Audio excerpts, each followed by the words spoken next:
कमिब विधायक मानकर दरमा निया लगाइले नवीन बाबू बीजेपी विधायक छानिया बैठक पर भेटिले मुख्यमंत्री को पुनर्विचार पाई दाबी।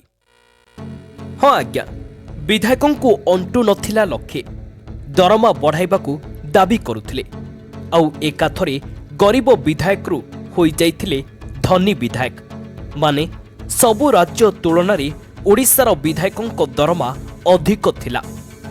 भत्ता 1 लाख टंकारु वृद्धि पाई 3,45,000 टंका को वृद्धि पाइथिला अर्थात दरमा प्राय 3 गुणा बढ़िथिला। एहा सहित पूर्वतन विधायकों पेंशन राशि रे मध्य वृद्धि घटिथिला। हेले एबे पुणी थरे कमिपारे विधायकों दरमा कारण विधायक मानक दरमा बढ़िबा परे राजनैतिक महल रे यह चर्चार विषय पलटिथिला।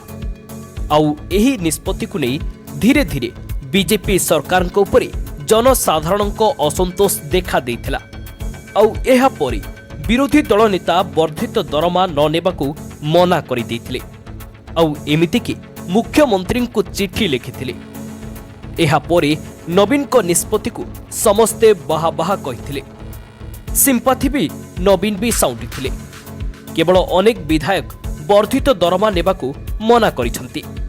एहा परे बीजेपी नेतांको अकल गुडुम होई जाइछि आउ एबे एहा उपरे पुनर्विचार करिबाकू दाबी जोर धरिछि। गुरुवार दिन बीजेपी विधायक दलर एक गुरुत्वपूर्ण बैठक पर शासक दलर विधायक माने मुख्यमंत्री को भेटी दरमा वृद्धि निष्पत्तिर पुनर्विचार पाई दाबी करिसंती।